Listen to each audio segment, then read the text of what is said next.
This week I have mainly been working on creating the basket and also the filter for the shop. But first I want to quickly mention the quick fix that I did, and that was refactoring the isMobile state. So now it is in the main app component. Let's just bring that up. I've got my isMobile and Windows height and width here.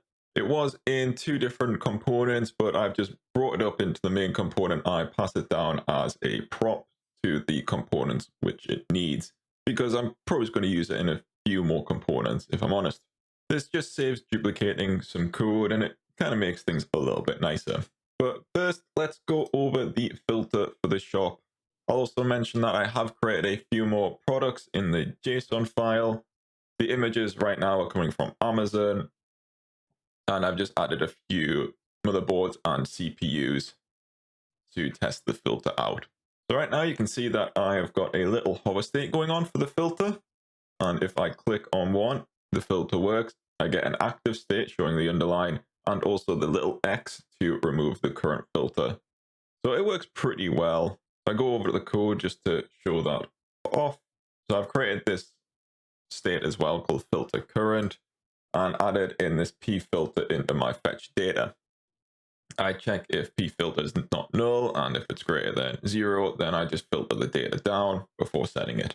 When the filter current changes, I'll just call fetch data with the current filter. Maybe it's not the best way to do that, but it does work.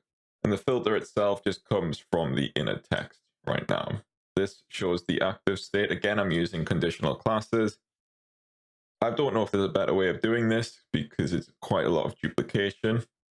But I check filter current is equal to the inner text here. And I also have an onClick. And again, this is duplicated, which there may or may not be a better way of doing it. I've got an onClick for the actual LI, but I have also added it to the X icon because I was having a few issues on mobile where it wasn't clicking through. There is still a little bit of an issue on mobile.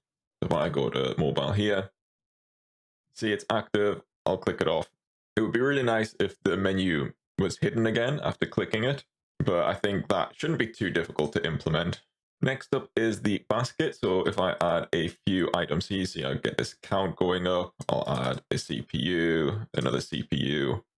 And if I go to the filter, it actually remembers this now, along with the CPU ones. I can also remove the items, and it will remember that as well. So that works quite nicely. Just need to remove some of the console.logs, but that's fine. I was just going through some testing. I do want to shout out to Distortion on Discord for helping me tidy up my JavaScript a little bit. So on the item card, I use the basket itself. And here, Distortion pointed out that I could tidy up my JavaScript by doing optional chaining, because I was checking if it was undefined and it had the property count. So thank you for that, Distortion. And if anyone wants to join the Discord, I will have a link to that down below. But this is how I set the counter. There is an issue on the remove from basket counter where it will stay at 1. So I have to set the counter again, which isn't ideal. So I probably need to look into this function. Why isn't it going to 0? If I show you the two states for the basket, I have a basket count currently not in use, but it will be. And the basket itself, which is an array. I just push in the object of the item.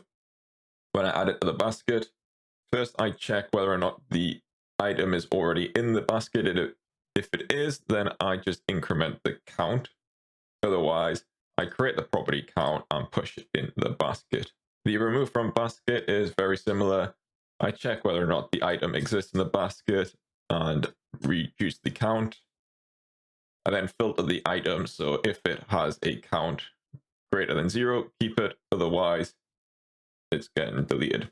This is just passed down a few times, so it gets passed to my shop element, the functions and the basket, and then it also gets passed down to the item card, the basket remove and basket itself.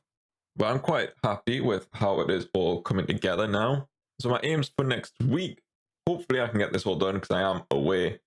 But I would like to, as I said, get the basket count showing up here. I would like to create the basket or the checkout, well, these are actually the same components that check out in the basket. The basket one is going to be used on mobile, but when I'm on desktop, I want to do something slightly different. So when I click the basket, it's going to slide in and show what is currently in the basket and the count using the item cards again. So hopefully that's what I can get done, and maybe look into this decreasing of the counter when it actually doesn't exist. Why wasn't it going to 0? Comment down below your thoughts on how I've built the basket so far. Let me know if there's any improvements you would make. If you have enjoyed this video, please make sure you hit that like button. And if you'd like to see more, then please subscribe. Hope you all have a good day.